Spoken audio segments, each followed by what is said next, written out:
is cleared Tim in right field, and Ruby Malin in the circle. Good start for Ruby Malin, right? Yeah, can't start the game much better as a pitcher. I loved her pitch sequence on that at bat. She went low and away, and then came back in, got the drop ball in the inner corner to strike out Trice, who, like we've mentioned, is one of the best hitters for Iowa State right now. So huge out to start the game for Ruby Malin. And she gets the count even here to the center fielder, Tatum Johnson. Tatum comes in having a .348 average. And she gets ahead in the count here, 2-1. Rare noon start for a conference series, right? All three games. I mentioned Red Dirt Music. There's a huge concert in town. It's a 4-day event, and we'll tell you more about it. The connection is the financial gain from that is going to what is now known as NIL and will eventually be known as revenue sharing. And that's all about to change, but we'll get into that a little bit. But it has really turned up the number of people here in town. In fact, I was talking to Coach's wife, Coach Pinkerton's wife, Dory, and she said, what is going on around here? Man, this place is packed, and that's what it is. I told her she needs to get Coach Pinkerton to take her to the concert. I don't know if she's going to get that done or not. I hope so. We're playing at noon, so there should definitely be some time. Plenty of time, and there's a walk. And talking about Ruby Malin, if there has been one part of her game where she has struggled, she has given up too many free passes to opposing batters. Yeah, and I think early in the game, Ruby Malin had some good pitches to Johnson on the corners. I think, in the beginning of the game, you kind of just got to figure out what the umpire's calling, get used to the strike zone a little bit. But you're right, I think the walks have been a little bit higher and a focus for her. Just trying to keep the ball on the corners, not give up too many free passes. Count goes even to Angelina Allen, the left fielder, one of the star players for Coach Pinkerton and his Iowa State Cyclone crew. And that one is spun into left field, and that's going to drop in there, hit the wall, and that's going to be a double for Allen, and Johnson will move to third. So there's runners at second and third here in the top of the first. Let's take a look at that one. Angelina Allen taking this pitch on the outer half, just driving it down the line. That's exactly what you want to do on that pitch.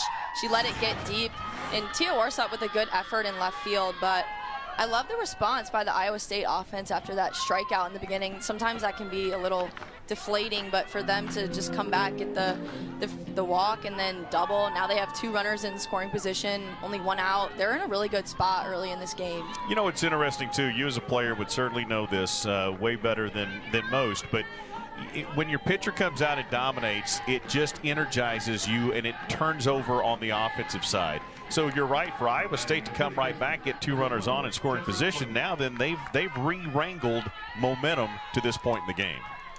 Definitely, especially early on, and especially against Ruby Malin, an All-American. Everyone knows Ruby Malin. She's an outstanding pitcher, and you don't get a lot of opportunities to hit the ball hard off of her. So for them to just come right back, be disciplined, get on base, and then Angelina Allen, All-American in 2024, coming through and getting a double. That's just huge for the offense early. Well, and an opportunity here for the Bettendorf, Iowa product.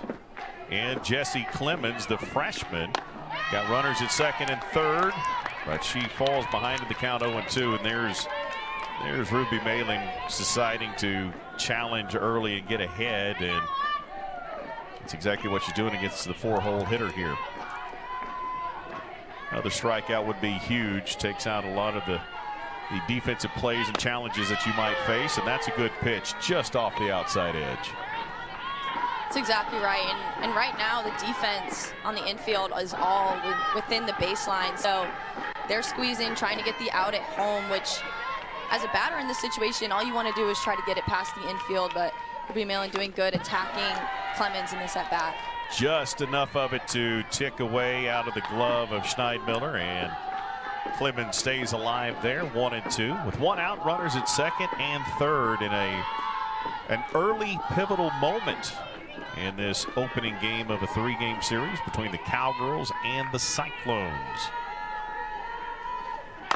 That one is hit in the gap, and that is going to score one. They'll hold the runner, Allen, at third, and so an RBI single for Clemens, and that's a 2-strike hit. That's a big-time hit by the freshman. A huge swing from the freshman Clemens. I love this approach, opposite field, just not trying to do too much. And with Rosie Davis within the baseline, that's a really tough play for a second baseman. And what a great start for their offense, already jumping on and getting a run. And with runners in scoring position, it's so fun to see the scoring early in this game. Well, and an early visit by Carrie Eberle coming out and talking to Ruby Malin. And we've seen this. We saw it a couple of times in Bedlam. And that's a short visit. That would seem to be, hey, relax, let's go. Yeah, it's early, and I think some of Ruby's pitches have just been a little too much over the plate so far, but we've seen her getting squeezed on the corners, and she gave up that walk early, so I think she just needs to settle in a little bit, figure out the strike zone, and just keep throwing her stuff. Well, and I mentioned this, but 7 wins in the Big 12 matches the most ever by an Iowa State team. This team is different this year at 7-5. Now, they won 8 games in the Big 8, but since the Big 12 in 1995, they have never won more than 7, and looking for that program record 8th as Reagan Bartholomew, the shortstop, falls behind the count 0-1 with a foul ball. So good stuff by Iowa State this season. It's not by accident. There at the top, there's a swing and miss. You and I got a chance to talk to Coach prior to the ball game, and he said, listen, we put ourselves in a position where we think we can finish in the top half, and who knows, maybe in the top third, don't even have to play that first day in Oklahoma City.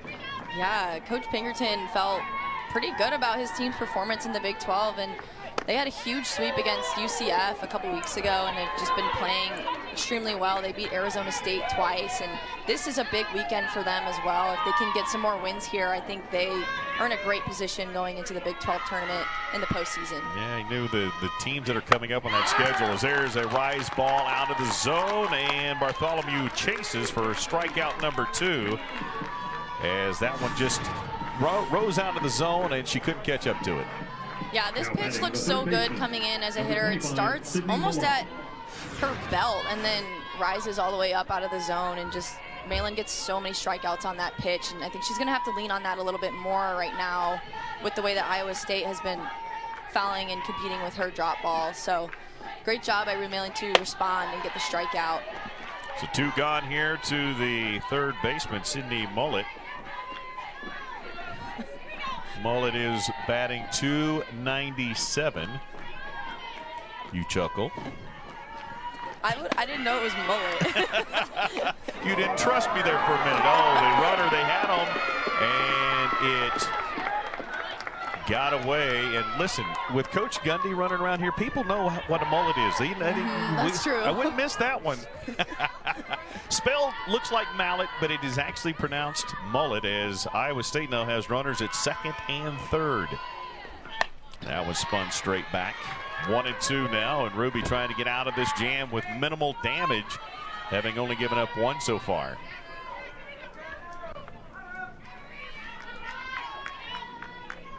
Just underway, and get a rare noon start. I want to get Rachel's thoughts on that here probably in the next inning. May not have time to finish that thought, and that's why, because there's this third strikeout. She struck out the side, but not before they were able to get a walk and a double and an RBI. That's the Oklahoma State offense today. Cowgirls chasing 1 here in the bottom of the first, and Talon looked like she was going to lay down a bunt. The corners came screaming in. It flew up out of the zone, and she left it alone for ball 1. Noon, right? You guys as players fought the sun, that setting sun, and different times and shadows and those sorts of things. Sun sitting high at noon, right? How hard is it as a player to be fighting the sun pretty much at every position? Yeah, it definitely plays a factor in, especially fly balls, the sun being out. But today, luckily, it's not too hot. We have a beautiful day. Excited about that, but I think the noon start on Friday is a little weird because a lot of fans are still working at this time, and I think we still have a great crowd out here, but It is interesting. It definitely feels a little different. Yeah, it does. And again, all 3 games this weekend will start at noon, as the 2-1 is a little up and in. So Talon Edwards will look at a hitter's pitch here at 3-1.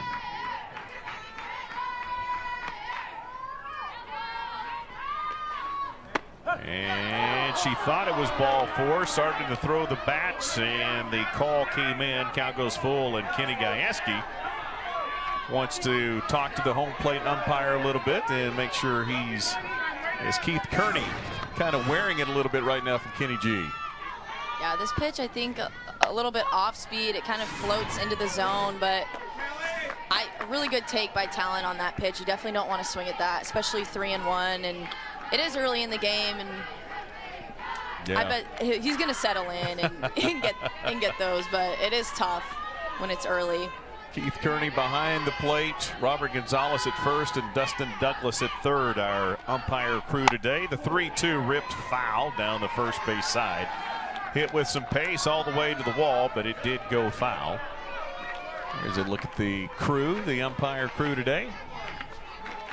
And we are not even through 1, and we've had conversations.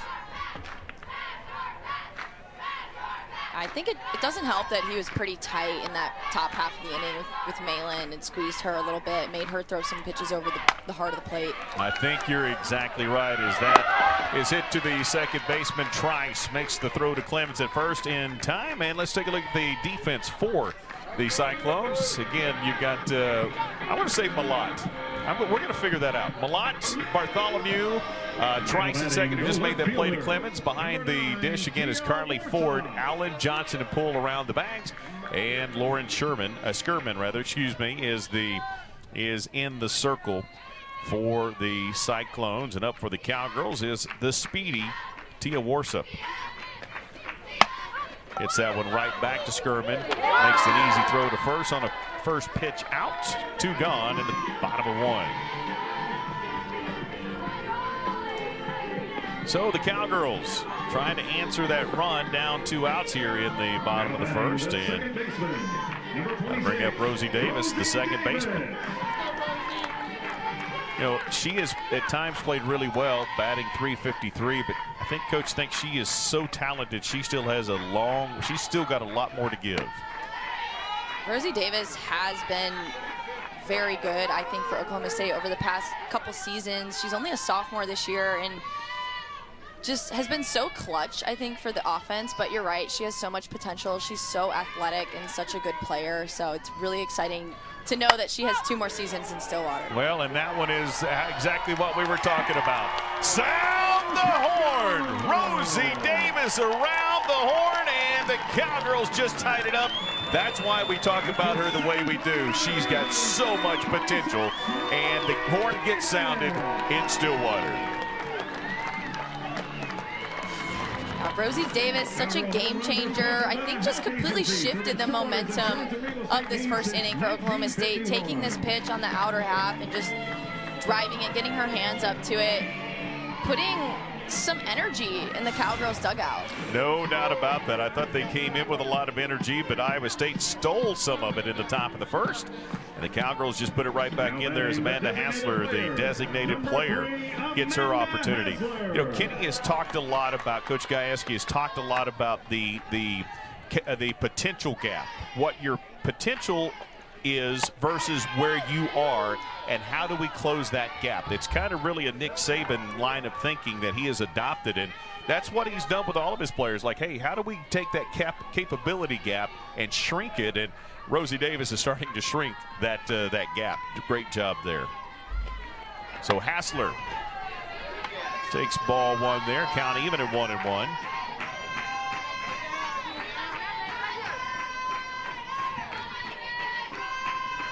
And Iowa State with 2 hits, 1 run. The Cowgirls 1 hit, 1 run, 2 gone.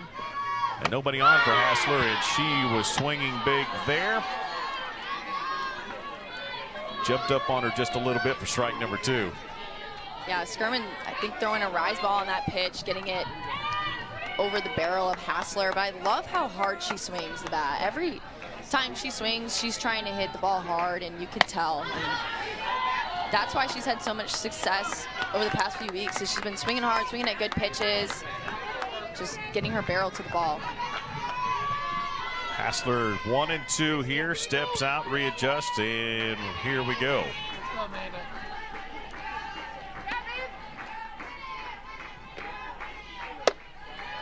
And she has started the majority of the games at catcher. Today moves to that designated player position. And, you know, Schneidmiller has played well, certainly has a cannon behind the plate as well. She's earned those opportunities. And here's a way to get both of these young ladies incorporated into the game plan. 2-2. There's a strikeout. So the Cowgirls only managed 1 hit, but it was a big one. Rosie Davis. Oppo. Sound the horn. Home run. Cowgirls. Cyclones 1-1 in Stillwater. I do not want to give you guys bulletin board material. It's just, it is just what it is. But over the years, he's had a little bit of success against Oklahoma State. Seems like Iowa State is just that team for Oklahoma State that always just gives them a hard time. And Coach G said it before the game that Iowa State gives them fits. It's just they always compete super well. They're a really scrappy team. And like we said last season, Iowa State taking 2 games from the Cowgirls in Ames, I think that really held them back from the Big 12 regular season title, because that was one of the only series I think they lost last season. So Iowa State just always seems to compete very well. They do indeed, as that one has popped up. Carly Godwin calls off Davis and gets the put out of the catcher, Carly Ford. And the little pop out to first. And, you know, the reason they have given the Cowgirls problems is because they've had players like Sling and Sammy Williams, and they've had Spellhog, who was unreal. Their stars performed well against Oklahoma State, and he said, you know, quite honestly, against Oklahoma, certainly early in those series over the years. So he's an Oklahoman. His kids are not, but they have performed well here. And he said, we don't make an emphasis of it. It's just kind of gone that way. So, but the other thing I thought was interesting is Isabel Nosen, the sophomore, is up with a .224 batting average. He said, when I'm not playing them, I'm pulling for them. I know. I thought that was awesome, as he's a Tulsa alum, grew up in Oklahoma, and he was like, every time between the lines, I'm trying to win for Iowa State, obviously, but, you know, later in the season, postseason, it's cool that he's always pulling for Oklahoma teams. Absolutely. I mean, he made it very clear, and there's a swing and strike number 2 to Isabel Nosen. And for the Cowgirls, in the circle is Ruby Malin, and had a little bit of a hiccup in the first, but is throwing well here to get things going in the second. Here's the 1-2. That one rises up. All right, as a hitter, you know, I had Beth Moen on my show recently. Of course, I got a chance to see Beth when calling Cowgirl basketball. We were in Storrs, Connecticut together. And just listening to her and Smitty and some of these other analysts talk. And, of course, you were a fantastic hitter in the college ranks as well, as we look at the 2-2. That one's just off the plate. It seems to be a consensus that batters don't mind in-out. I can figure in-out, out. But when you're a drop ball pitcher, then all of a sudden you've got a fantastic rise. That's where the eye problems become. So as a hitter, which did you find to be more complicated? As there's a strike. Yeah, definitely. So Ruby Malin, I feel like she's kind of settling in a little bit, getting her stuff, and I love how she struck out the last 2 batters in the previous inning, then coming in right away, getting the quick outs. Seems like she's finding, you know, her pitches a little bit better in this game so far. But back to your point, I think the vertical separation of the zone is so difficult as a hitter. When you can expect a pitcher to throw down and just zone in on down, like you said, in and out, all that is just a slight adjustment in your timing. And it's so difficult when the pitcher can stretch the zone so much vertically, because it just throws you off completely. It's just such a different mindset going in, and a lot of hitters tend to pick, oh, okay, I'm gonna try to hit the drop ball, or I'm gonna try to sit and wait for a rise ball, get my hands on top of it. It's really hard to try to hit both. I am going to absolutely steal vertical separation. That sounds like such a big-time breakdown of pitching. I love it. 2-1 to Tiana Poole, the right fielder. the 9-hole hitter here. And that one just, oh no, it is. It was a late call. I thought he was going to sit on it, but it is a strike for a 2-2 count here with 2 gone and nobody on.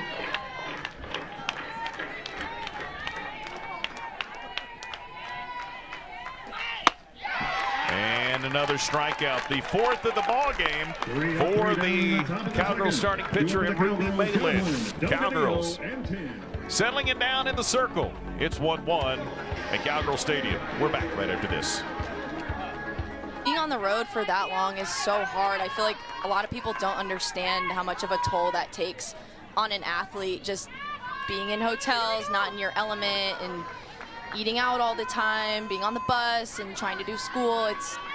It's extremely challenging, and for them to be away for that long is so tough. And I know Coach G was excited to be back home in front of the Cowgirl fans and back in Stillwater. Well, again, as Carly Godwin hits that one into right field, Poole will come on and get underneath it for the out. But the Cowgirls have played 6 home games. It is April 11th, and this is the 7th home game of the year. I don't ever remember that kind of a brutal road schedule, but the key and what Kenny G wants to do is challenge his team. He doesn't care about the regular season record. He cares about the preparation to win the last one, and that's what it's all about, building towards that. And this schedule has been absolutely brutal. As that one misses there for the Cowgirls. Megan Delgadillo Cheese, as we like to call her around here. But the schedule's unreal. It just is. Oh, I know. And I was just going to say, like, looking at the records, and Cheese with the ground out to second base. Hard hit ball, but good play by Trice at second. But looking at the schedules and even the record in the Big 12, Iowa State with 7 wins in the Big 12, Oklahoma State with only 5, but we still see Oklahoma State, you know, ranked and kind of in the RPI. I'm pretty sure they're up in the top half of the RPI. And it's because they play such a difficult non-conference schedule, and they go to Clearwater and play great teams there, tons of ranked opponents, and they really do challenge themselves throughout the season. But I think it just helps the team be, you know, a little battle tested and teaches them how to fight against adversity. There's no doubt. They have been battle tested, road tested. Now they will play 9 of their final 15 at home. That's the good news. And certainly Cowgirl fans are happy about that. But Kenny Gajewski's made it very clear again. He could schedule wins, or he could schedule strength of schedule and RPI that benefits you in your standings later and truly benefit you when you play those teams in a regional, in a super regional, and certainly into Oklahoma City. As Claire Tim rips that one into right. It is just fair. That is going to be a double, and that's where she's going to stay. Stand-up double for Claire Tim. That's a good piece out into right field. Take another look at this one. Yeah, this pitch by Skirman way up on the inner half, and Claire Tim able to open up, get her hands to that pitch, and keep it fair. That's a really good piece of hitting by Claire Tim, just to keep her hands inside the ball and not pull it way foul. She's able to get it inside the foul line, and with 2 outs, getting something going for the Cowgirls. Cowgirls got a 2-out home run in the first. They've got 2 outs now with a runner in scoring position for the catcher. Schneidmiller steps in and takes strike 1. Schneidmiller coming into the ball game, batting 160.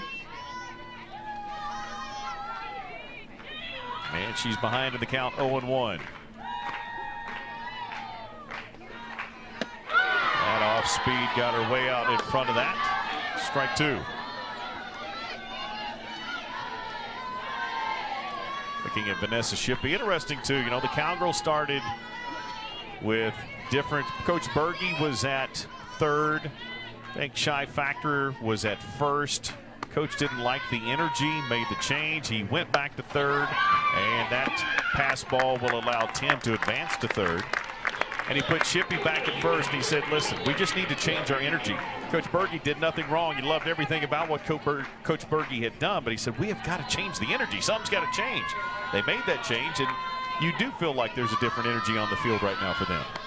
Yeah, sometimes it's those little tiny things, tiny adjustments, and maybe a little superstition involved.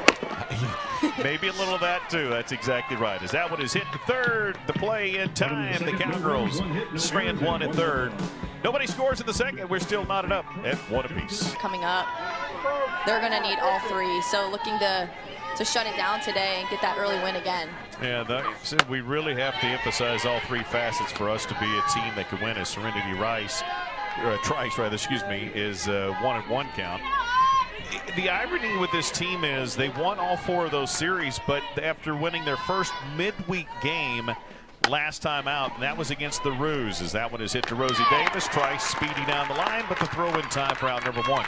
They've not played a ton of midweek games. There's been some weekends weeks they didn't play them, but they had not won a single midweek game until they beat the Roos just the other day. So great in the openers on the Big 12 series on the weekend, not so much in the middle of the week. And that's kind of what he's talking about. We're young and we're just growing up, and that seems to be what they've been able to grow up almost in front of our eyes all season long. Yeah, I also wonder if it has to do with their travel schedule. In the beginning of the year, they play for 7 weeks straight on the road, traveling every week, because it's way too cold to play in Iowa in February and March. And it's tough to get midweeks in when you're on the road, because you have to leave usually on Thursday and then get home, honestly, early Monday morning most days. So I wonder if that plays a part as well. He told us they have had 5 outdoor practices all season long. I don't know which is more amazing, that stat or the fact that this is only the 7th home game for the Cowgirls on April 11th. So, again, both of these two teams have put themselves in a situation where they have been battle-tested. They're geared for the finish in this conference, and that's why this is such a big series. Both teams way up there in the standings. The Cowgirls have a chance to really make some good moves here late. And for Iowa State, they're trying to hang on to what they've already put together, which is a really good resume in this conference. Tatum Johnson got a 2-2 look here with 1 out. Aylen digs back in and gets the strikeout. That's another great strikeout pitch by Ruby Malot. I love this pitch on the outer half, challenging Johnson, getting it right on the corner. Such a tough pitch and a really great pitcher's pitch, especially in a 2-2 count. But as a batter in that situation, you can't leave it up to the umpire and have to do your best to throw your bat out, maybe foul it off, try to get a little bit better look to swing at. But great job by Ruby Malot in this game, settling in very nicely and rolling a little bit now. Well, you know, she gave up the walk, the double, and the RBI single. Since then, she has had 5 strikeouts out of 7 batters. So she struck out 5 of the last 7. And she has, as you said, really starting to settle in as that one is ripped down the first base side by Angelina Allen, who had that double to left field her first time up. And the count's even 1-1 to her.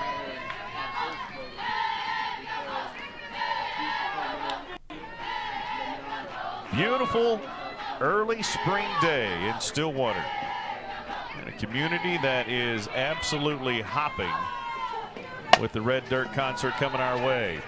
Cheese underneath it, smile, take the picture, and get in the dugouts. 1-1. Wednesday against Oklahoma, but you know all you can do is move past it.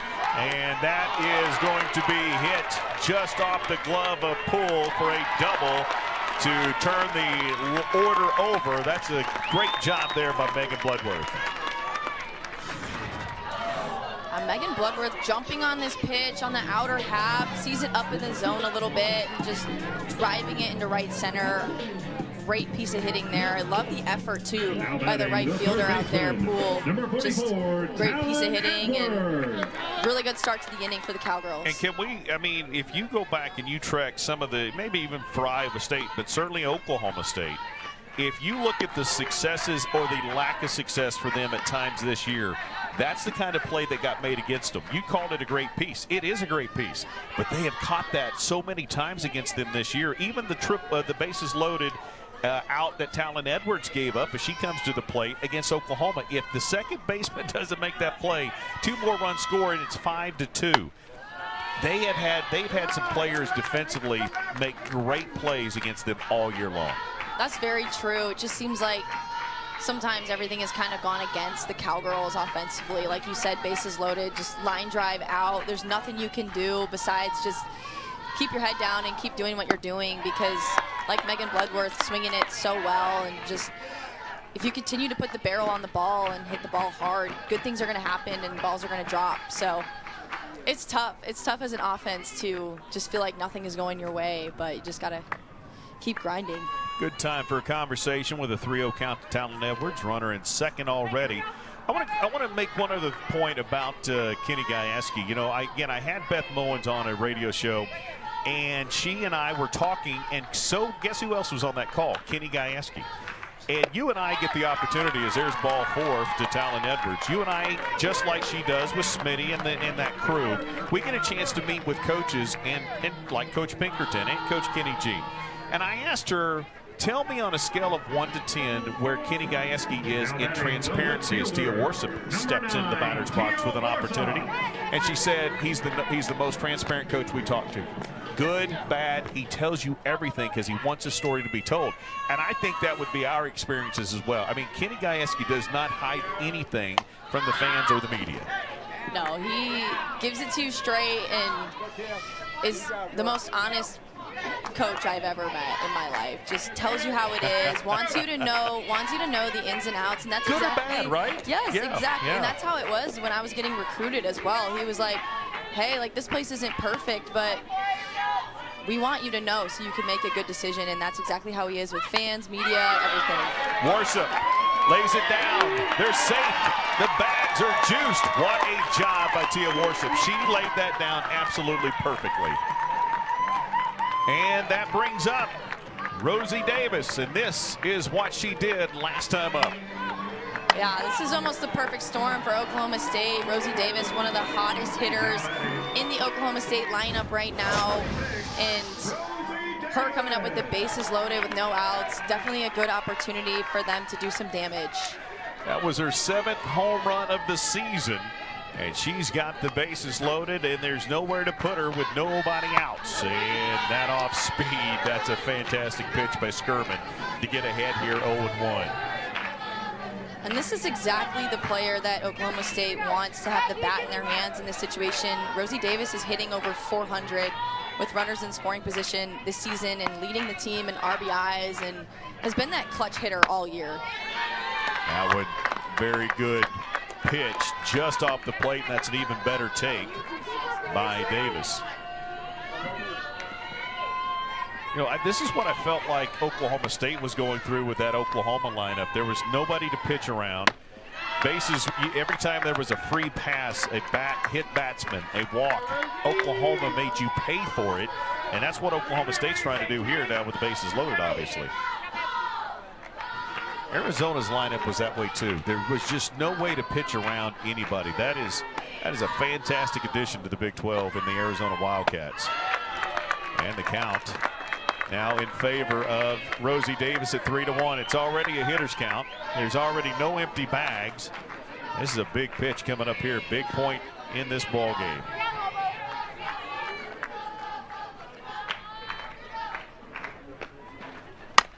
Rosie hits it, chops it to third. They will get the play at home. They will not get the double play. So the chop over to Malot, and great play there, and they get the play at home, but not the double play. So the base is still loaded with one gone. Yeah, huge out for the defense. Securement getting Rosie Davis to roll over and hit a ground ball to the third baseman. Malot getting that out at home is huge in this situation, and almost getting the double play. I think they might take another look at it. It's interesting, and I think you're exactly right.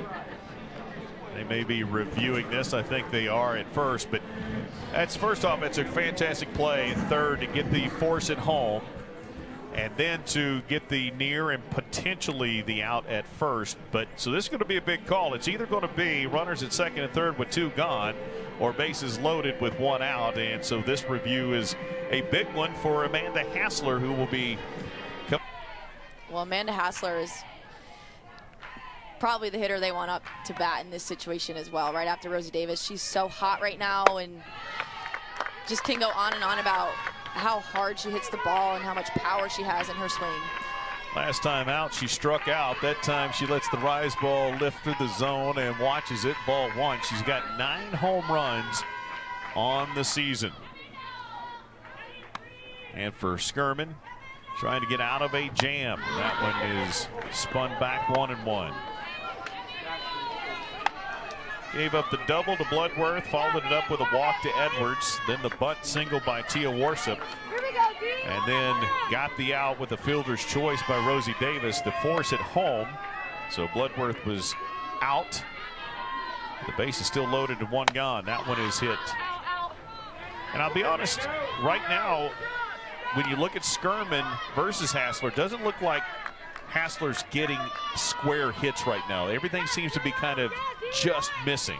Yeah, Skurman keeps going up with that rise ball, and Hassler is biting at it again and again. So she's doing a good job competing with Hassler, who's one of the best hitters in this lineup, and throwing the ball out of the zone, not giving her anything too good to hit. So she's doing a really good job competing. Absolutely. Now 2-2 the count, and if she can get this out, really puts her team in a much, much, much better situation to get that 3rd out and not have to be worried about runners quite so much.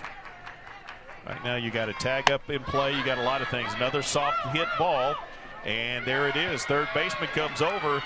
Malot makes the play, and that's a big time out right there for Iowa State. They're not out of the jam, but they're in a much better situation now with 2 gone, even though the bases are still loaded for Carly Godwin.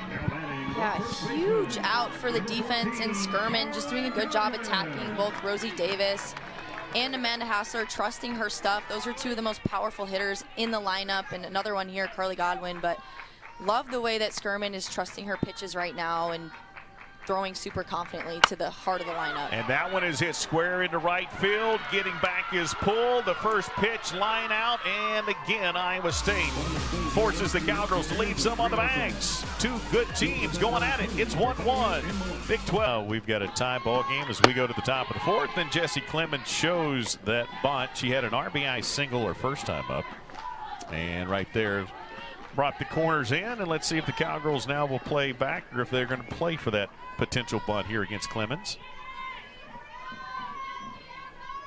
The only RBI in the ball game for Iowa State, as she does try to bunt again. Misses, chops it down, and count goes to 1-1. I love the idea to try to bunt for a hit in this situation and try to get something going. Iowa State has gone 3 up, 3 down the past 2 innings, so it's always good to try to get a bunt down, get something in play. Wow, that one just stayed fair. And there will be a throw to second, but not in time. And so Clemens goes from bunting to swinging, and she gets the double. Her 2nd hit of the ball game. Well, that one just stayed right over third base bag. Yeah, Clemens absolutely smokes this ball down the third baseline. Good effort by Talon Edwards. And I love how aggressive she was out of the box. She was thinking double the whole way. Even though the left fielder stopped it, she was able to still get to second. So great piece of hitting by Clemens and able to start the inning with a double. So looking at some of the changes defensively as we got a runner at second, and there is a called strike to Bartholomew, the shortstop. Tim will move to designated player. Graff to left field, and Warsop will move to right field. Thank you, Chris Deal, the statistician info guy in the country. There's a swing and a miss. 0-2. Bartholomew behind here, 0-2. By the way, again, we've talked about Ruby Malin. She settled in and had done a great job at 5 strikeouts in 7 batters, but now the leadoff double here. Let's see if she can get settled back in there. She misses the 0-2. 1-2 now the count. Bartholomew was one of the victims of the strikeouts early for Ruby Malin. 1-2 misses. Ruby had 145 strikeouts coming into the series. Needs just 24 coming into the series, and she's got 6 today to break into the OSU single season top 25 for strikeouts. As that one is hit up, Godwin will try to get over. If it'll stay, and it will not, it'll drift foul, so count will stay 2-2. 8.1 strikeouts per 7 innings this season. That's already the 13th best single season record for Oklahoma State. Has 2 games this year with double-digit strikeouts, 10 versus Houston and 10 versus Southern Illinois Edwardsville. And looking at a double-digit potential strikeout day today. And there's another.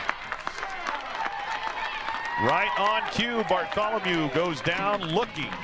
Yeah, it's almost if you called that one. Ruby Malin using her drop ball in the inner half. That is such a good pitch and so hard as a hitter to get your barrel around on that pitch. And that's what makes Ruby Malin so good. She's not afraid to come inside and challenge you and throw inside to righties, lefties, doesn't matter. She's going to throw her stuff and get the strikeout. That ball's hit sharply into right field. It's going to hit the scoreboard, and that's a home run. As Sydney Malot, the third baseman, struck out her first time. She goes yard for number 2, and she gives her Iowa State Cyclones a 3-1 lead to the jubilation of the teams and the fans here in Stillwater. Nice little celebration there as well. Yeah, Malot jumping on this pitch. Early strike. She knows she's going to get a good pitch early in the count. I think it's that drop ball in the outer half, and she just waits back on it, throws her barrel, takes it to deep right field. Great piece of hitting by Malot, and she really fired up her team there and able to get some runs on the board since the first inning. Yeah, that's a big get for them because, again, just trying to keep pressure on Ruby and forcing her to pitch carefully at times and then putting pressure on the Oklahoma State offense. So Iowa State takes the 3-1 lead. They've not trailed in this ball game. Been tied a little while, but they have not trailed as Ford pulls back, but not in time. Strike 2. Both teams with 4 hits on the day. Both teams with a home run, but a 2-run shot by Malot, and Davis's was a single shot. Count 1-2. You know, Ruby has had such, as I mentioned this earlier, she's had such great command. She prances around inside the circle. But it does seem like she's losing just a little energy. Now there's a little bit of it back though, nodding her head. She's walked out around the circle a few times, inhaled, exhaled, and just kind of trying to regroup a little bit. But she is not afraid to put her emotions on her sleeve, is she? Oh, no. She is such an energy leader for the defense and just continuously talking to them, getting her team around her, connecting with them. She's so good about that, brings so much energy, and you'll see her get fired up every time she strikes someone out. It's so fun to watch. Full count here to Ford. 7 strikeouts so far, looking for 8, and won't get it here. Pops it up though to Rosie Davis, and Rosie there for the out number 2. You know, the other thing that Ruby is so good at is she holds herself accountable. Now batting the designated player, number 8, Isabel Ken Nelson. Gajewski said, listen, we've not given you enough run support. She said, Coach, I'm the one who threw the pitch, gave up the home run, or I'm the one that. She takes accountability for everything that she does, and that's a kid that everybody in the locker room is going to respect. Yeah, as a leader, that's huge to be able to say, hey, I can be better. I know I can be better for the team, and just it's really going to help your team want to play better for you and want to get her some runs. I think she's done such an amazing job this season and just hasn't always had the run support, and it really fires up your offense, I think, getting behind a player like Ruby, who is going to do her best every single time she goes out there. She is definitely going to give you everything she's got. As a count 1-1 to Isabel Nelson. That one is hit into shallow center, and Cheese showing the speed for out number 3. But not before. A 2-run shot. Malot. Looked like she was playing in the Sandlot. Goodbye. 3-1 Iowa State. Bottom of the 4th coming up. They do, and that's what the Cowgirls want to get going here. A rowdy atmosphere with the bats, as Cheese will lead things off here in the bottom of the 4th. Cowgirls trailing it 3-1. So we've talked about the concert. So in today's world, and soon to be a $20.5 million revenue sharing is going to be what colleges, certainly Division I, Power 5 schools are going to try to be able to share with their student athletes. And that is funding that is not built into your current budget. So you have to create and find other streams of avenues to be able to generate those funds. Well, Oklahoma State decided to have a concert. Great Divide, Cross Canadian Ragweed, haven't been together for 15 years, 10 to 15 seasons. And, of course, the Turnpike Troubadours and others. They decided to have a concert and then take the money and apply it towards NIL/revenue sharing. It sold out in a matter of minutes, and they had to add a day. It sold out in a matter of a few more minutes. They had to add a day. It grew to a 4-day event, expecting hundreds of thousands of people to converge upon Stillwater. And if you are in Stillwater or anywhere in this area, in fact, you didn't have a hotel to find this weekend, right? No. This place is absolutely unbelievable. The energy is unreal, and it's awesome to have a softball game in the middle of it. Yeah. I was hoping we'd have some more people out here. I know it's Friday, so it's tough with work and stuff like that, but with all the people in Stillwater, hopefully a few of them make some time to come out tomorrow and Sunday, watch some softball, because that is such a fun event and such a cool opportunity for Oklahoma State athletics. Cheese hits one to third. Malot makes the throw to first, and in time for out number one. Again, it's become a huge revenue, so much to the point that people are convinced that we may do this at Oklahoma State several times, maybe different events throughout the entire season, but certainly make this an annual event. And if you are unfamiliar watching across the country, Red Dirt Music began in Stillwater, Oklahoma, and that is a claim to fame of many things that Stillwater has to claim. Obviously, Garth Brooks has a pretty good stake in Stillwater as well, but Red Dirt Sound started here, and it's amazing just how it has galvanized people to go, yeah, if you're going to put on a concert, I'm there. 4 nights of that, and a big opportunity to help revenue sharing funding for Oklahoma State. So Claire Tim moved to the designated player. She had the double her last time up. And she's ahead in the count here, 2-0 to Skirman.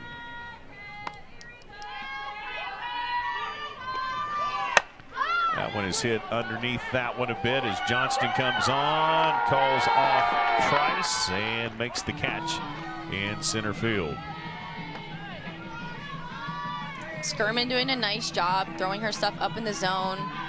That was definitely a pitcher's pitch. She got Claire Tim to bite on that and got an easy out. I think this is a great opportunity for Iowa State to kind of take control of this game a little bit. They shut down the Oklahoma State offense last inning with the bases loaded, and then were able to come back, immediately put 2 runs on the board. And if they could get a quick 3 outs here, it seems like all the momentum is just pointing their way. Yeah, when you score in the top half and the home team ties you, then you know, it was good, but then the momentum's gone. If you can put 2 up in the 4th and hold that lead going into the 5th, absolutely, you're right. Momentum just begins to build a little bit. And for Oklahoma State, quite honestly, maybe some doubt, as this team has lost 3 of their last 4, and they've done so in ways that have been kind of tough. So if you can put them on their heels at home, you definitely want to do that. As Schneidmiller has a 1-1 count coming her way. 2 outs, nobody on, and that one out of the zone. Crowds have begun to build a little bit. The bleachers, they brought in the bleachers as well in right field and down the first base line. We've had crowds starting to trickle in. Maybe some of those concert goers from last night, as Schneidmiller misses that one on the changeup way out front.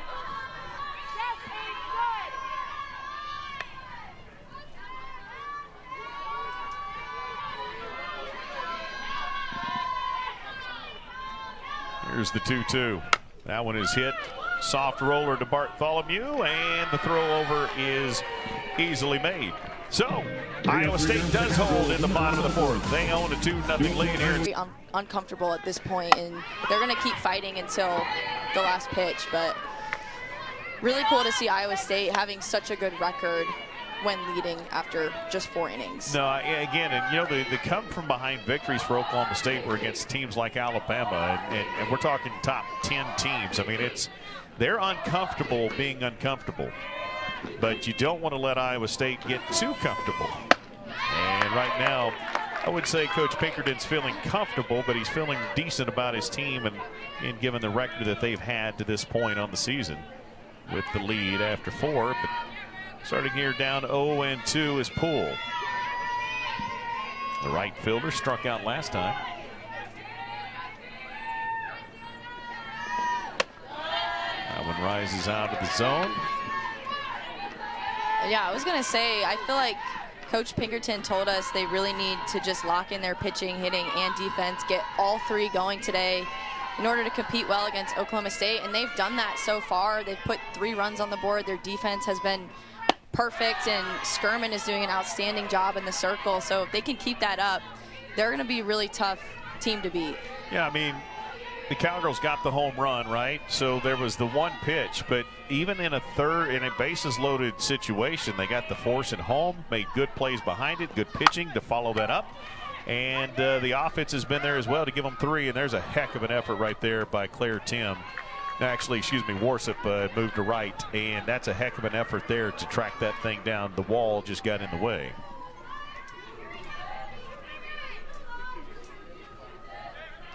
Tim started in right field, and Warsop moved from left to right.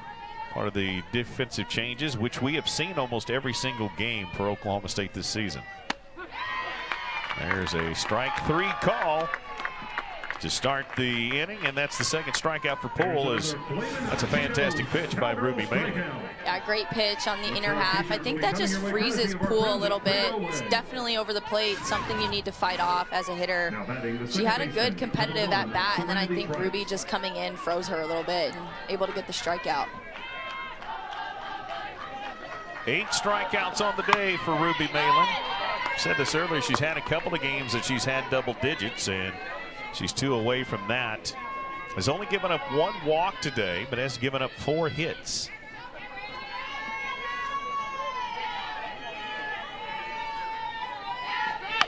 There's Serenity Trice, strike 2. And she fouls that one down the first base side. Tried to slap that, almost a slap bunt, what she was trying to do looked like there, but or drag bunt, but fouls it back, and here's the 0-2.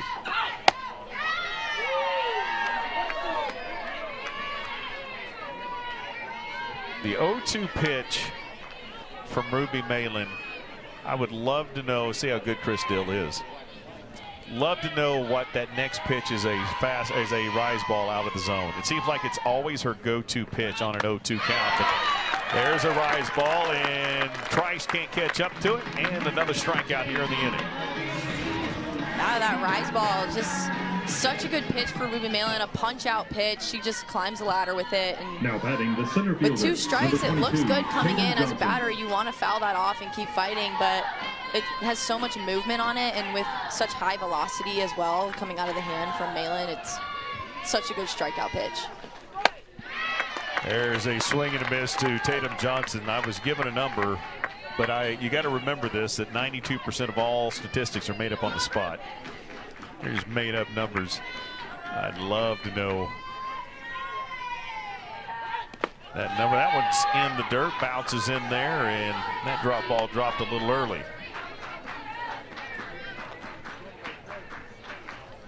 Johnson drew the walk and scored and struck out 0 for 1 with a walk today. That one's fouled down the third base side.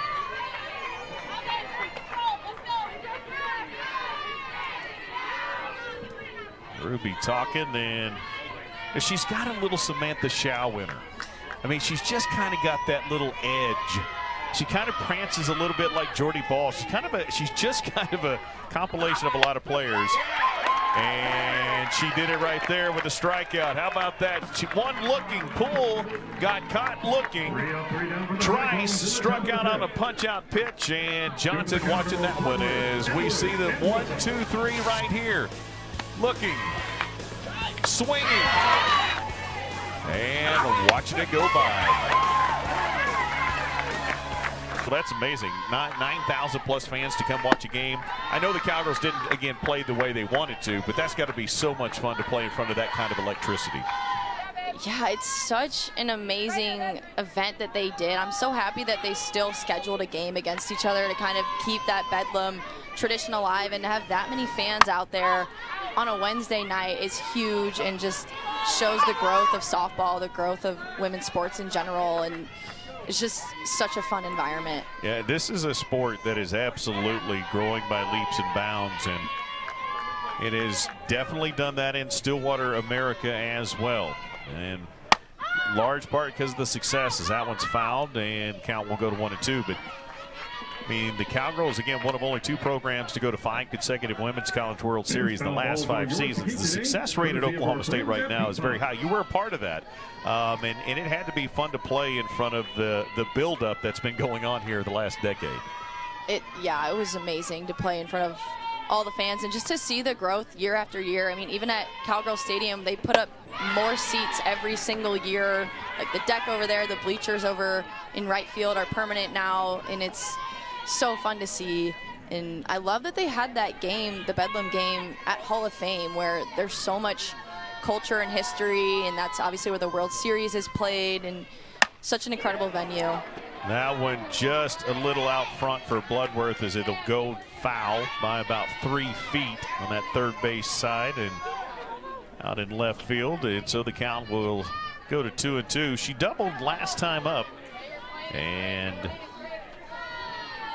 was one of the 3 that were on base for the bases loaded situation, but then she was forced out, and Bledworth turned it the other way. Bledworth, home run, sound the horn. The Cowgirls are back within 1. Megan Bledworth just left the yard. She's got a double and a home run on the day.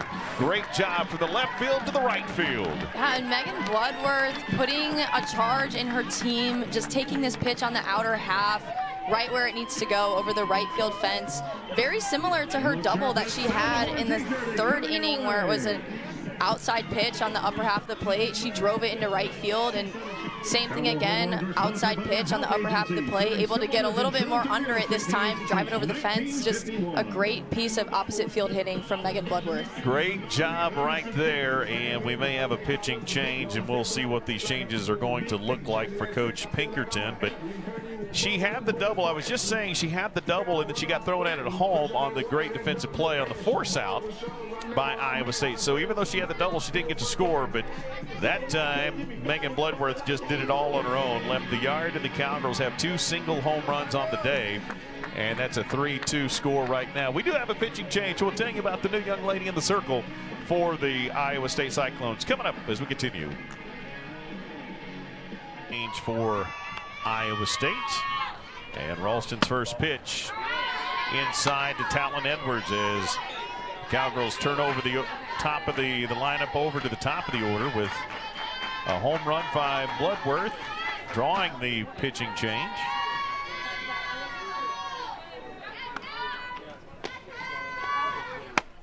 And there's a strike. Count 1-1. Talked about Iowa State's success rate when leading after 4. They were 13-1. And Oklahoma State trying to be that comeback team again here. One of those 2 lines of thought will prevail today here in the first game. I thought it was interesting, too, listening to Coach Pinkerton talk about when we have situations where maybe we win game 1, which they have 4 consecutive Big 12 series this year, as Edwards lets that one come through for ball 3. He said in game 2, if we find ourselves in a situation, we just kind of let kids wear it. We're not going to waste our pitching, right? I don't care if we get run ruled in those situations. I'm saving that kid for the next game. And he's been very deliberate in how he's trying to piece his pitching together. And he kind of told us that, listen, I'll just admit it to you. We're going to piece the pitching together. It's how we have to do it. Yeah, it was so interesting, that conversation. And we saw it when Iowa State faced Arizona State, and Ralston coming in early, getting a strikeout for Talon Edwards. Huge out for her in the defense. Let's take a look at this pitch. Obviously, Talon Edwards didn't like it, and it did run away from her. And you got to remember, she thought she had drawn the walk earlier and kind of drew the ire in the very first inning. First batter from Coach Kenny Gajewski, looking at the home plate umpire. And another call there she certainly did not like. There's a tip, a foul, I should say, by Worcester, but she's safe. That is unbelievable. Allen came flying in, got there, Andrews came flying in and did a great job at getting there. But Worcep's just too fast. Yeah, Tia Worcep putting the bunt down and just getting such a good jump out of the box. And it's very hard to throw her out on any play, but especially a ball that hits the dirt and bounces up so high, it just gives you such little time. And with the speed of Tia Worcep, it's a great way for her to get on base. Undoubtedly it is. Boy, in that Arizona series, they play basically on a concrete slab, and that's one of the reasons why Arizona has done that for so long. That ball bounces so high. That one wasn't exactly a skyrocket, but it was up there long enough that Andrews couldn't get to it in time, and Worcep already safe at first. So, situation 0-2 here with Rosie Davis. Rosie Davis had the home run and reached on a fielder's choice. But behind here, 0-2, and spins that one back.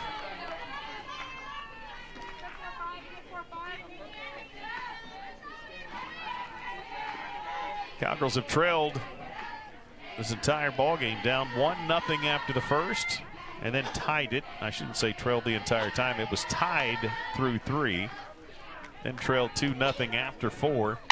Trying to get back even again, if not add a few. The scrappy Iowa State team has been game 4-0 in Big 12 series openers all season long. Been very focused in these games. And Worcep has only been caught stealing one time, and that still holds true. She swipes second, no problem. Tia Worcep is just so fast, going from first to second and forward, sailing that ball a little bit, but I really don't even think she would have had a shot if that ball was on target. Yeah. Tia Worcep is just so fast, and it's such an asset to have that speed and to be able to get a runner into scoring position. She is now successful on 16 of 17 attempts thrown out earlier this season for the first time in her career. Came in as a pinch runner a lot last year. And now stands at second with Davis a 1-2 count. That one is hit sharply, but it's too high. Fighting the sun is Allen, and Allen is able to eventually get there for the out. And talked about that noon sun. She was looking straight into the early sun here in the early afternoon, but able to fight it off and make the catch. Yeah, Allen sticking with that super high pop-up, and that's just another huge out for Ralston. Using her rise ball in the upper half and getting Rosie Davis to pop out is so big in that situation. Now she has 2 outs and is in a much better spot. They have battled through this, right? I mean, again, bases loaded, forced the Cowgirls to leave them on there. Cowgirls, I think, have left 4 on the bag so far today. Iowa State's left a couple. And Michaela Wark will get a chance to come in and hit for Hassler. And we know this about Wark. She definitely has home run power as well for Oklahoma State.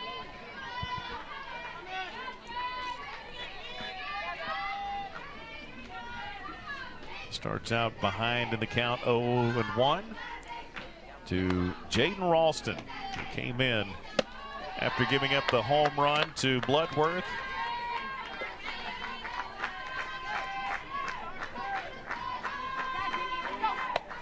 Got that second, important second out, and looking to get out of here with just holding the Cowgirls to 1. Head to count 1-2. What a tough situation for a pinch hitter to come into. Runner on second, game tying run on second, 2 outs. New pitcher just came into the game. So I think this is a big moment for Michaela Warwick. We all know Michaela Warwick. She's a consistent player for Oklahoma State, but coming in off the bench and getting an opportunity in this situation. And she hits that one sharp, and it's to center field, and it's got warning track power. Boy, it was tracking and trending well, but Johnson able to find it, get underneath it, and the Cowgirls only able to put 1 up on the board. But it was a home run from Bledworth. It's 3-2. Oklahoma State pitching staff coming into this weekend, but like you said, her putting the ball in the zone more probably is what led to them having 4 hits at this point. So, like you said, a mixed bag for sure. 83 pitches on the day, make it 84 after that one. Trying to just keep Iowa State right here so that you can find a way to find some offense to either tie it or win this thing. And, you know, it's interesting, couple of things. First off, we were talking about Coach Pinkerton's 3 facets, offense, defense, pitching. Oklahoma State's kind of had some of that too, right? They've had some decent pitching and then some decent hitting, and defense was okay or not so good.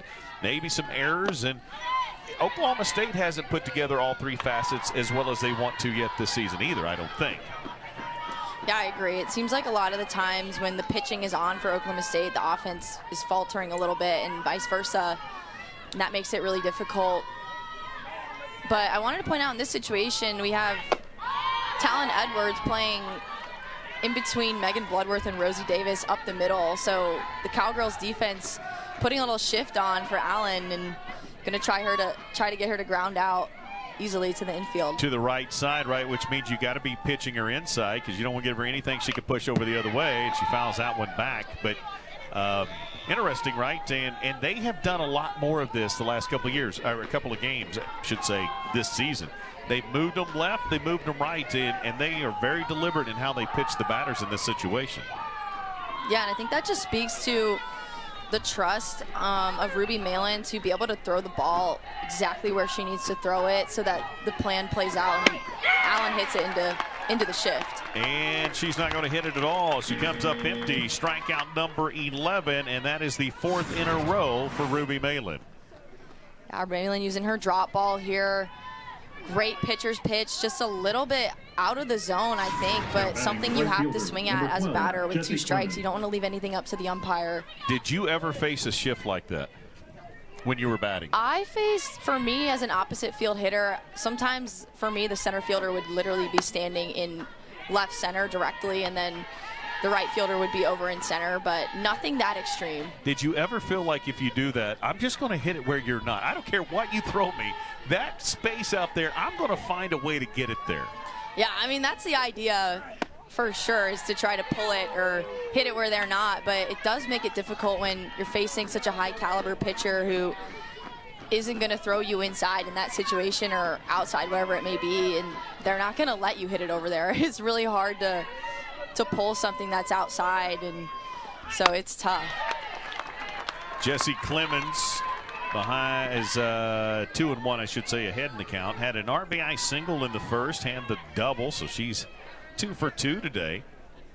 It just seems like, you know, it's almost one of those situations too, as that one's spun back in the count even at 2-2, is it messes with you as a hitter thinking, okay, I'm going to hit it where you're not, and then you're not actually going through your natural normal motions.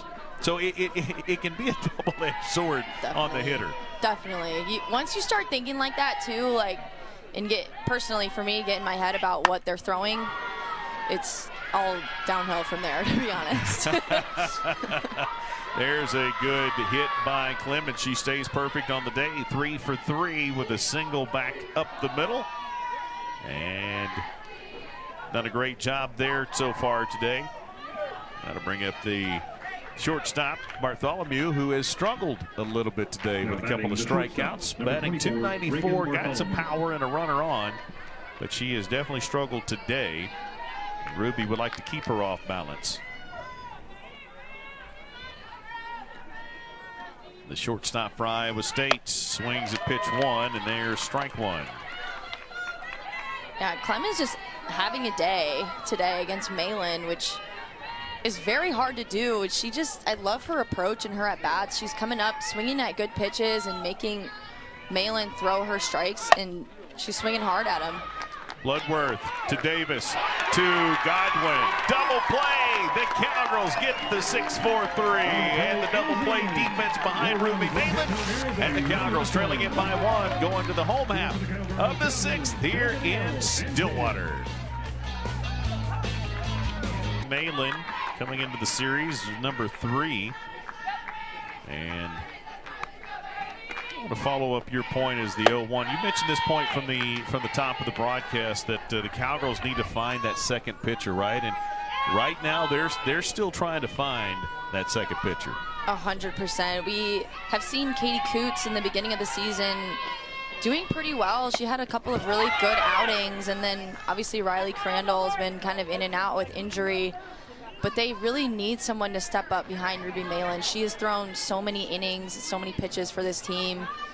And I can imagine that's going to wear on you at some point. In case you were wondering, that hit the knob of the bat for Godwin, so she was not hit by the pitch there. She does have a 1-2 count. Flied out and lined out so far today. And that one is to the right side, and that ball drops. It went out of our view. Had to look at the monitor to see where it went, but it did drop in there. So Carly Godwin gets another chance here. Cowgirls have out-hit Iowa State 6-5, but what matters is the score, and Iowa State leads it 3-2.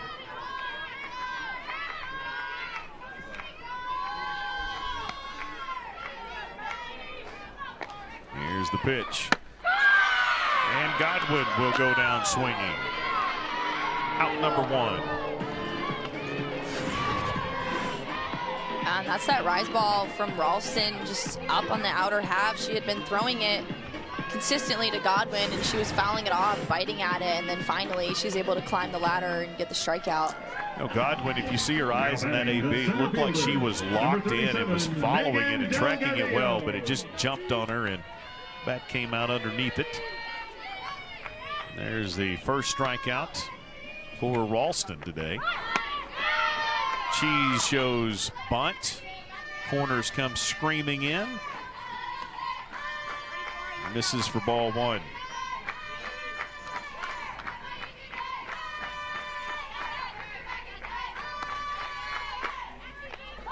And that one misses a little tall.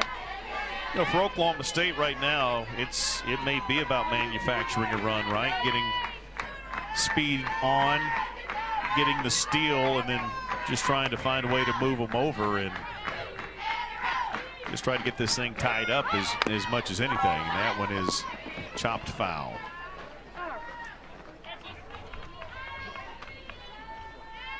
Cowgirls have played small ball well. They've played power hitting well, and just not, we haven't seen the explosion in numbers that we're used to with Kenny Gajewski's teams.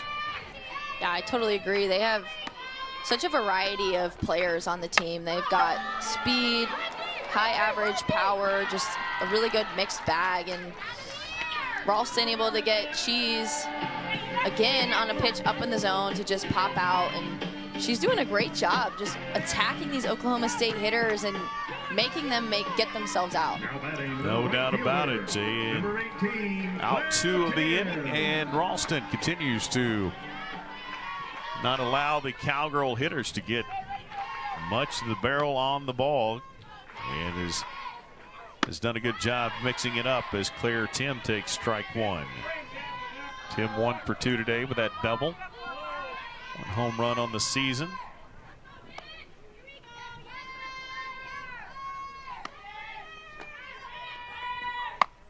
And another one got underneath it. This time the third baseman comes over, and that is Andrews. And the Cowgirls go down quietly in the bottom of the 6th. 3-2 here in Stillwater. The Cowgirls trail Iowa State. And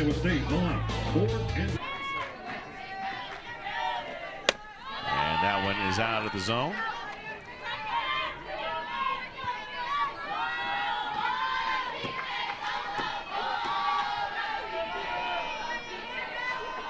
tall player, imposing figure in the circle, and the way she throws, she backs it up. But has had a few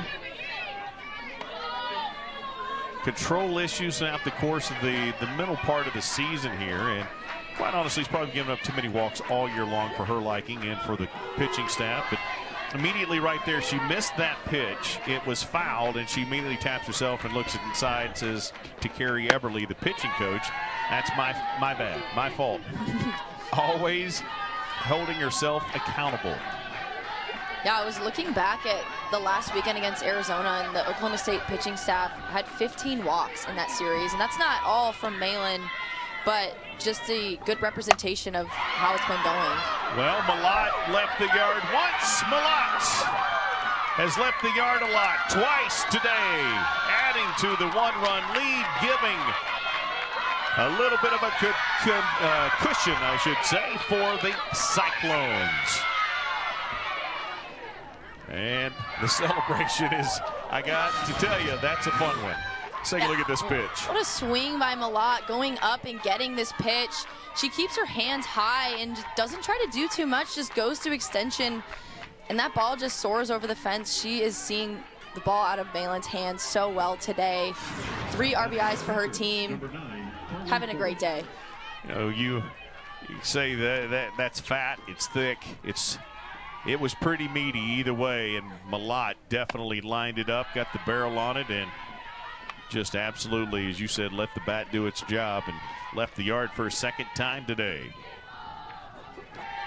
Struck out her first at bat and then has had back-to-back home runs to lift her team. 3 RBI and a 4-2 lead for Iowa State. Now Carly Ford, the catcher. 0 for 2 with a couple of pop outs. I'm sure Iowa State just super happy to have an extra insurance run.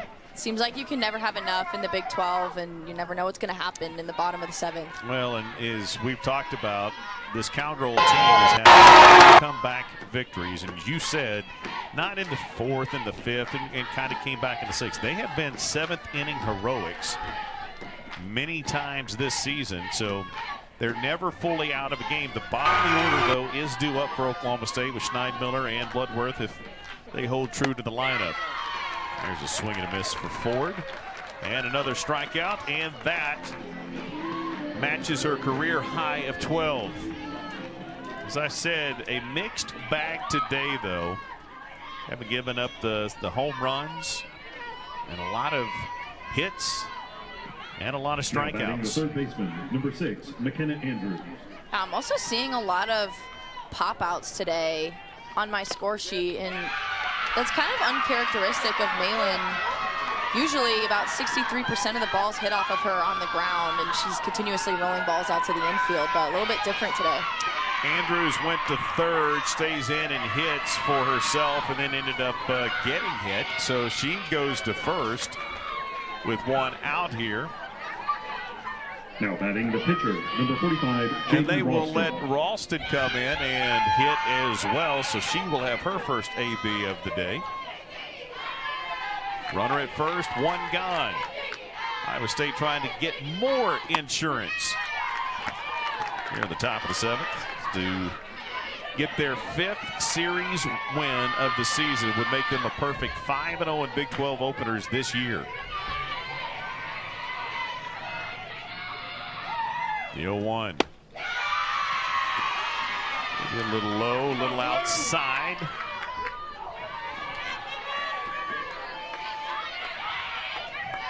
And Iowa State dugout has come alive.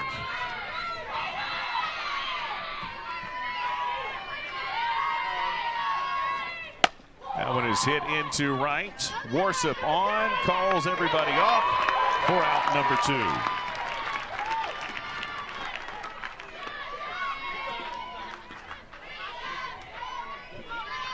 So the order has been turned over for Iowa State. We go back to the top to Serenity Trice.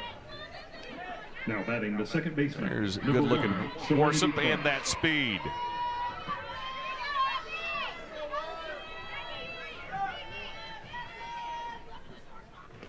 And the pitch, foul back.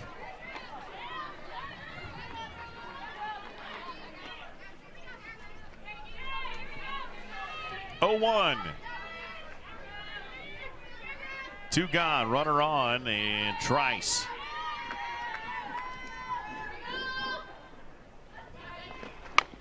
Fouls that one back again, looking for the slap, and fouls it back, goes to 0-2. For Ruby Malin, could be a new career high with the 0-2 count here. 12 strikeouts on the day, that's her career high. Her single season best this year is 10, 3 times this year, 3 times last year as well. That one is spun back. Talon Edwards catches it off the net. We'll do it again. Andrews on the run on every contact with the 2 out. And that one just misses. 0-2 rise ball. 83.7% of the time that happens. Again, a very made-up statistic, I must tell you. 1-2. There's a swing and a miss, and it's a career high. And the Cowgirls would have got the out at second. Conversation is, but she's having one with the first base coach, which happens to be the hitting coach as well, former Cowgirl Vanessa Shippey, whose number was her jersey, I should say, typically was retired earlier this season in a ceremony here at Cowgirl Stadium. She's one of the few numbers that are listed out there. The aforementioned Michelle Smith, Lauren Bay, who's going into the Oklahoma State Hall of Fame, Roach, and now Shippey. And of course, there's a big 900 there with Sandy Fisher, the first coach in Cowgirl history. 900 victories. Followed by Margaret Rebinar, Rich Willigman, and then one Kenny Gajewski. There's a good look at the number out there, and a good look at the number of strikeouts behind her as they have made notations in the outfield. A 1-2 to McDonald. Outside, 2-2. Yeah, I'd like to see the Cowgirls change their approach a little bit this inning. I feel like they have been swinging at balls and taking strikes for a few innings now, and that's not a very good way to be successful at the plate. There's one spun into left field, and it's going to drop. Lexi McDonald gets one to fall in front of Allen in left field, and that's the way to start it if you're an Oklahoma State Cowgirl fan. Give yourself a chance. Pinch hit single for Lexi McDonald, and the Cowgirls are going to bring in a runner for her, will be my guess, and do exactly what we talked about before, just trying to get some runs in here. And they will move number 42 to the bags. That's Tara Vandewater out of Winterset, Iowa. So an Iowa kid getting a chance against her old in-state school. I really like that at bat by Lexi McDonald. She went down 0-2 and then just battled back to get something she could drive, or I guess poke out into left field would probably be a better way to say it. And now there's actually a runner on base for Megan Bledworth, who's having a heck of a day at the plate so far. No doubt she is. She's got the double back in the third. And she has the solo home run, as you see there, batting .333, 7 home runs on the season, batting 9th. So some power in the bottom of this lineup for Oklahoma State. There's a called strike, 1-1. Crowd starting to definitely get in tune to the game, and a lot of chatter.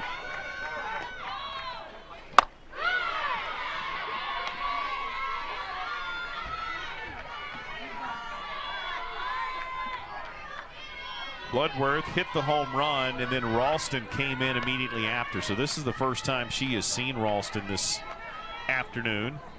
And that one is hit up. Second baseman Trice will camp out underneath it for out number 1.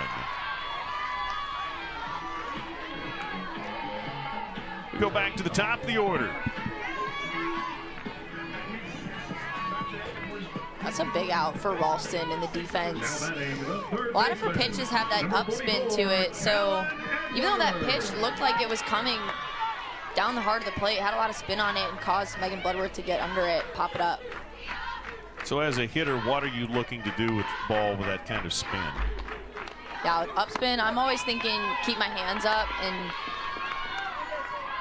try to swing at pitches that aren't too high in the zone, because those are usually ones that spin out. I would look for something that's on the top half, but I want to keep my hands above it and just try to meet the ball. And honestly, sometimes try to hit the ball on the ground, because that's when you are able to connect and hit line drives. When they've got such vertical separation. I told you I was going to steal your phrase, which I think you stole from Smitty, but that's all right. It's all good. We all like to use good nuggets of information. I'd say that's a pretty good source. 2-1 the count here to Talon Edwards. That's going to draw a conversation as Ford will walk out to talk to Ralston. A little battery conversation, maybe a chance to kind of just collectively catch your breath here, make sure they're on the same page. What you don't want to do is have a pass ball, get that runner over in scoring position. Cowgirl still need 2, but you don't want to make it any easier on them than you need to.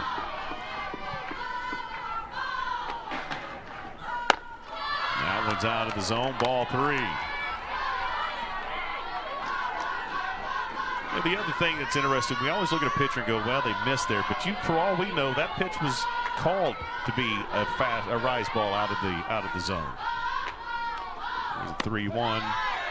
That is the 3rd time today that Talon Edwards thought she had a walk and had to put the bat back in her hand. So this is a big pitch here. We've had about 3 or 4 huge pivotal moments, and this one's definitely one of them. 3-2, hit in the gap, and it is going to be not caught. It falls. Cowgirl's got speed on the bags. They're going to hold up the runners at 2nd and 3rd. I thought that when it came over, and I don't know if Johnson didn't call her off or not, but Clemens ran into her foot, and that caused her to bobble it and drop it. And now the Cowgirls have the game-tying run in scoring position. Yeah, it looks like everyone is okay out there. It's always scary when 2 outfielders run into each other, but I think the center fielder, Johnson, did have a good opportunity to catch that ball. It was in her glove and just kind of popped out, but maybe a lack of communication on the field. And that may be Haley Oliver, who's actually now in right field. And she, too, is a freshman. Kind of a lucky break, I think, for Oklahoma State in that situation. Yeah, you go from having a runner at 1st and 2 outs to having runners at 2nd and 3rd and only 1 out. I mean, that is, and you're right, it should have been it would have been, not saying the shortstop should have caught it, or the center fielder should have caught it, as Warsick will ground out for out number 2, and that's a big one right there. But that would have been fairly routine had the right fielder not run into her. Yeah, that ball hung in the air for a long time, and then it was kind of funny to watch Vandewater and Talon Edwards on the bases. They were within 3 feet of each other, I think, in between 1st and 2nd base. Talon almost passed her for a second, but a huge out for Iowa State's defense. And that brings up Rosie Davis. She has a home run on the day. She reached on his fielder's choice, and she popped out to Ralston in the 5th. She represents the last opportunity at this point for Oklahoma State. Runners at 2nd and 3rd. Game-tying run is in scoring position. She could finish it here with another home run as she spins that one back and falls behind 0-2. I know I mentioned this earlier, but Rosie Davis hitting over 400 with runners in scoring position. She is the player that Oklahoma State wants at the plate right now in this situation. Yeah, and she's not looking to leave the yard. I mean, if it happens, that would be great for her. But for Oklahoma State, she just wants to get it out and score the 2 runs and extend this thing. That one misses. It's a tough one to stay away from, but Rosie Davis does. 1-2. Keep in mind, Ralston also has an open bag over there, so you know she could be very careful with Rosie Davis here. And she continues to be so as that one's way up off the plate. Michaela Wark waiting on deck. And a time call here as Ford called time, then I'm sure everybody knew that their time had been called, but it has. What a pressure situation here, right? I mean, this is trying to finish it if you're Ralston, trying to produce if you're Rosie, and big moments for big time players for both teams. Exactly. There's so much pressure on both ends, and Rosie Davis, I love her approach so far in the box. She took 2 great swings early in the count. She's definitely up there to swing the bat, and Ralston knows that, so got to be careful. And again, just going to see if Rosie's going to chase it. She doesn't, and the count goes full. But there is an open bag at first, which makes this pitch less important if you're concerned about going right at her.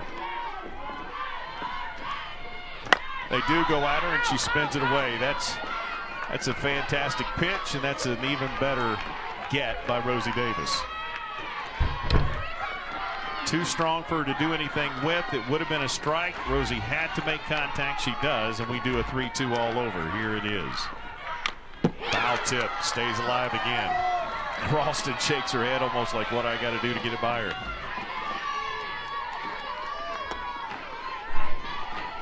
Yeah, Rosie Davis competing so well in this at-bat. Love the swings. She's swinging hard, and she's swinging at good pitches, being very disciplined. Third 3-2 pitch. This one is spun, and looks like the center fielder is going to be able to, this cannot, loses it, and the Cowgirls score 2. It drops in front of Johnson and behind Bartholomew. Conversation, communication issue. 2 drop, and we're tied up at 4 apiece. That is an amazing circumstance of events going on right there. Yeah, for Oklahoma State, for sure. I'm not sure what happened on this. The ball is kind of in no man's land, but I think it was high enough for someone to catch that ball, and the defense obviously would like that one back. That would have been the end of the game. Routine pop-up. That's got to be caught if you're on defense in that situation. It doesn't matter who has priority or what. Like, someone's got to go catch that pop-up. Well, and let's go back to the play that allowed the Cowgirls to have runners at second and third, and that was the collision out in center field, right center field, the right fielder running into. And I'm going to go back to what I said earlier. This is a noon game. Started at noon. We have made it to 2:14 Central Time. They are fighting that sun as well, and it's directly above them. And Johnson, to me, looked like she could not locate the ball. That's a good point. I think the sun can definitely play a factor at this time of day, but... And they call it a hit, which would tell you the sun can, in fact, be a factor, and therefore there's not an error. And that one is hit sharply. Michaela Ward has ended game 1. No, it goes to the warning track. Everybody thought it was gone, including this broadcaster, but it did not. They make those plays, and this game is over. So, do we play on? And at the plate, number 22, Tatum Johnson, who struggled on both of those plays. One because she got ran into by the right fielder. The second time, I just think she simply lost it in the sun and it fell in front of her. But she's ahead here 3-0. And there's ball 4. Haven't seen one of those since she drew the walk in the first inning. So it's her second walk drawn and the second provided by Ruby Malin today. That's a good way for Iowa State to start extra innings. It's a great way for them to start the Now batting the left 8th fielder, inning, and number Ruby 23, Malin up to Angela 118 pitches now. And as that pinch count rises, pitchers tend to lose that accuracy, lose some speed, maybe lose a little bit of spin. So maybe seeing a little bit of fatigue setting in for Malin and as her pitch count increases. And that will draw a conversation from Carrie Eberly. Don't see any activity in the bullpen, but doesn't mean that they haven't had somebody working in between innings. As you can see, it's empty out there right now. Carrie Eberly will come out and talk to her star pitcher. Pretty much has thrown 5 straight balls here. Just trying.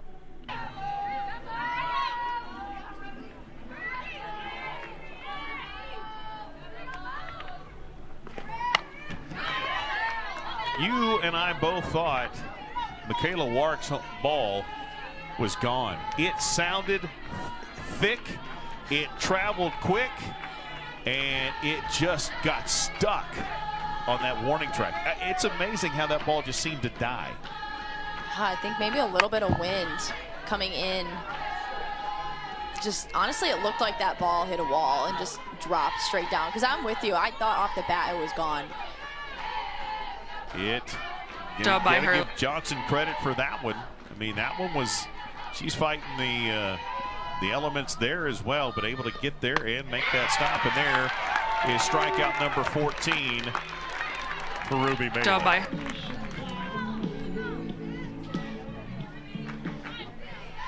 14 strikeouts today. Wears number 66 in honor of her grandfather.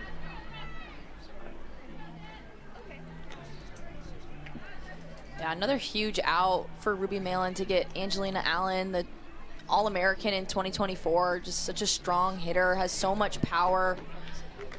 Hit a double earlier in this game, and for her to get that strikeout is huge.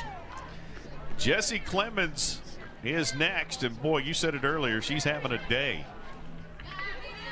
3 for 3, couple of singles, a double, RBI, scored a run, batting .373. Number 12, Jessie Clemens. You would love to find a way to get around her right now if you're Oklahoma State, and if you're Iowa State, you want her to have one more and go perfect 4 for 4.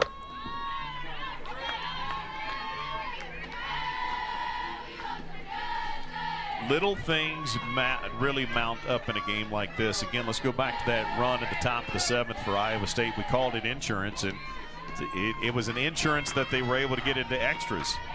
Otherwise, the Cowgirls would have won the ball game at the bottom of the 7th, as that one is spun into left field.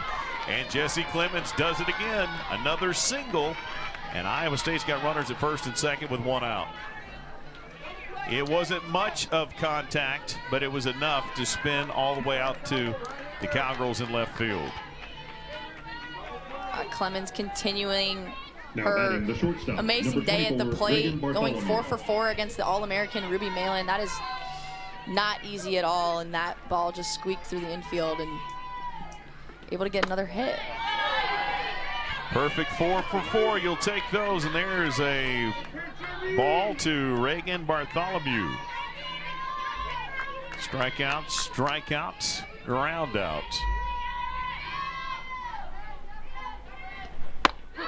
There's a strike. So for the Cowgirls, Hat Hoot is in left, and she was the one who came up on that grounder. Cheese in center, Warsup in right. There's a big cut. Bartholomew is now down 1-2 in the count. Clemens is at first, Johnson is at second. Cowgirls still have Schneidmiller behind the dish, and Ruby Malin. 130 pitches as she calls timeout. Goes to the dirt in the resin bag.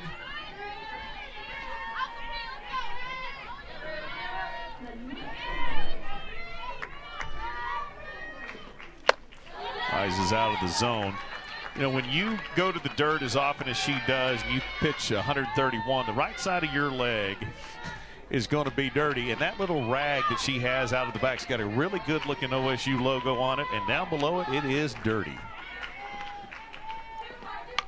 That one is fouled back, and staying alive is Bartholomew.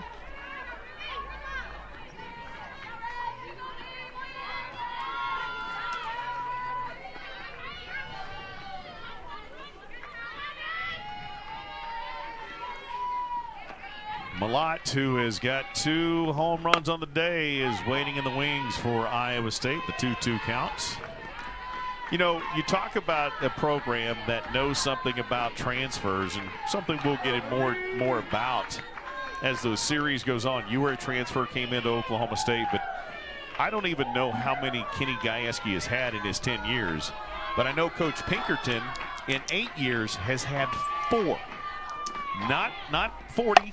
4 as that one is hit. Bledworth gets the force at first. Great job by Talon Edwards on the extension. Bledworth threw her just a little bit, made her stretch, and that's a great job there as we take a look at Malot, who would like to change this ball game with another swing.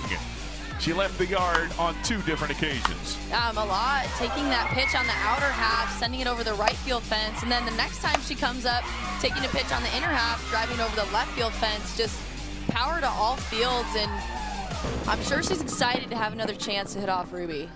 Katie Coots is warming up in the circle, and Kenny Gajewski is coming out, and let's see what this is all about. Looks like they're going to leave Ruby in the circle, but Kenny Gajewski is going to have a conversation over there with third base umpire Dustin Douglas. But think about that. I mean, in today's world, it doesn't seem possible to survive that way. But what Coach has done is brought in a lot of young kids. And he said, I'm about relationships. Kids don't leave, and we don't bring in a lot of kids. Yeah. Although he did try to get you. He did. We talked about that, which was a fun little chat. But I did think that was very interesting, his perspective on the transfer portal. And I think he also mentioned it was difficult to get transfers into Iowa State just because of the conditions and the climate, and being so freezing up there. A lot of people that are transferring are wanting to go somewhere warm, so I imagine it's pretty tough. So apparently he has a hard time convincing kids in the portal to do that, yet he's got 9 California freshmen that have come through and are currently on the program and in the program, and so he's able to do that with the youngsters, but not maybe some of the portal kids. 2-0 here, being very careful to Malot, and that one misses, and would tell you they've got an open bag, and they're going to be very careful right here. Ames, Iowa is a great community. I've been up there in my career probably 25 times, and it does stay cold a long time up there as I'm not going to say they intentionally walked her, but they seemingly looked like they were almost trying to walk her there. Definitely pitching around her a little bit, not wanting to put anything over the heart of the plate. It's just not worth it in that situation with 2 outs. You don't want to let Malot, the player who's hit 2 home runs off you, beat you again. And that takes you to the catcher, Carly Ford, who popped out. She popped out, and she struck out. But she could sure make amends for an 0-for-3 day with a hit here. Take strike 1.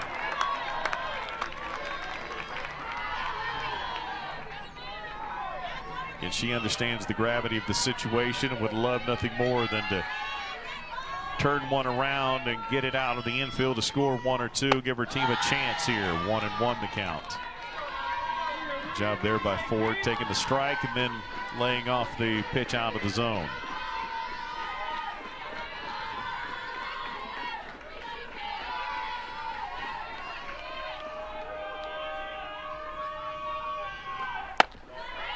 That one just off the plate, 2-1. Kenny Gajewski has probably never had less than 4 in a single season, much less 4 in an 8-year period. Talking about transfer kids, just amazing stat to me that Coach Pinkerton has done it the way he has. That one is hit up the middle. 1 will score. Iowa State takes the lead, 5-4, and they still have the bases loaded with 2 out. Big time hit there for Carly Ford. Oh, what a moment for the freshman, Carly Ford, taking this pitch on the lower half of the zone, just getting down, going down and getting it, sending it into the outfield, and Iowa State able to get a run on Oklahoma State here in the top of the 8th. That'll bring up McKenna Andrews. And she takes ball 1.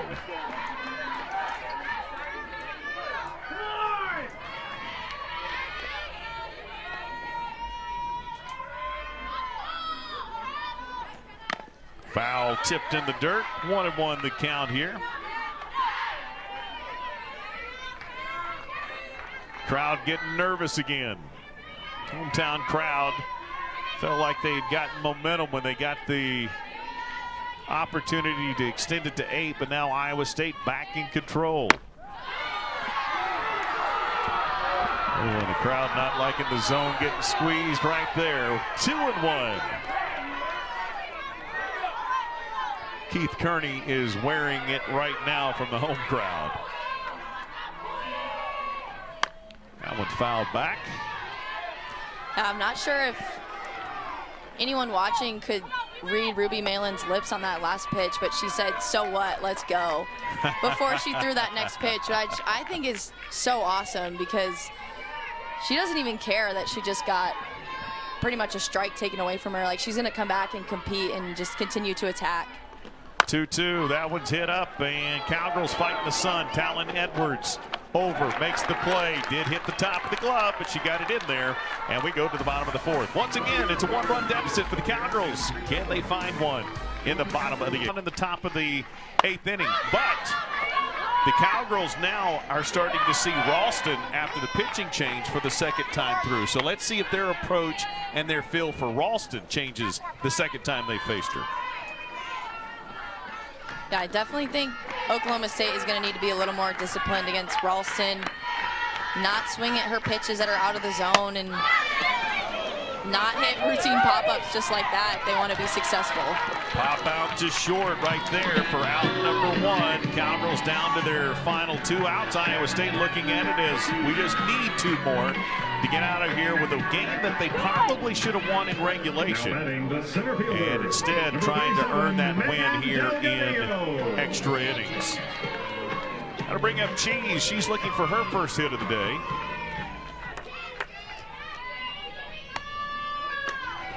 Cowgirls just looking for 1. She takes strike 1.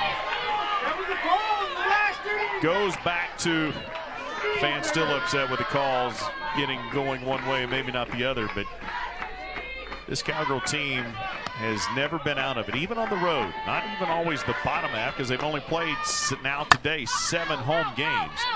They've done all this heroics in the top of the 7th. Just never fully relented and said, yeah, we're out of any ball game. And for Iowa State, 13-1 when leading after 4. Chance to make that 14-1 if they hold on today and win their 5th consecutive Big 12 series opener. Been very good on Fridays. That one is hit right back to the pitcher. Ralston throw to first, 2 outs. Cowgirls down to the final outs. Iowa State hunting that last out.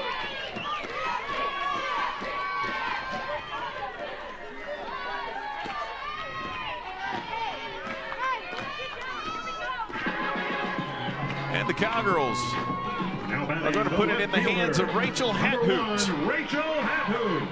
Grad student out of Albuquerque, New Mexico. A terrific career at the University of New Mexico, and a time call by Ralston. Rosie Davis's home run was with 2 outs. Cowgirls looking for some 2-out miracles right now. That one's off the plate, ball 1.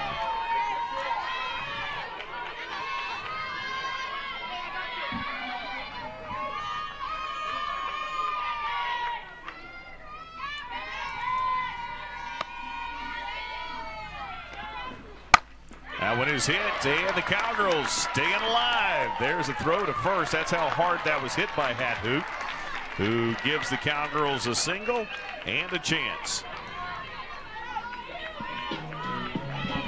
The pinch hitting has been pretty good for the Cowgirls today. We had Lexi McDonald in the bottom of the 7th come up and get a single, get on base, and then Rachel Hathoot keeping Oklahoma State alive with a single with 2 outs.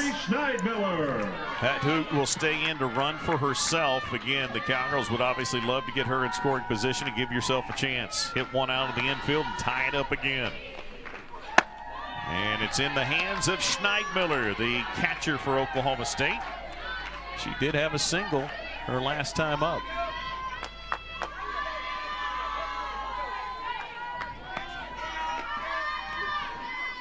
Hits that one, gets underneath it. Trice is there calling everybody off, and Iowa State holds on to that record of 14-1 when leading after 4, and on a day where Ruby Malin set a career-high 14 strikeouts, she is going to suffer a loss, which is a very rare stat. But Iowa State, Rachel, 5 times now have won on Friday to start Big 12 series. That is impressive. It's incredible for their team, and they did a great job today hitting off Ruby Malin for the most part. Yes, they had a lot of strikeouts, but they also hit a lot of balls really hard, and I thought their pitching was pretty good. Skirman and Ralston held Oklahoma State down pretty much the whole game, and if they didn't have those 2 mistakes in the bottom of the 7th, they would have been done with this game an inning ago, but able to hold on and get the win. Yeah, Iowa State earned it.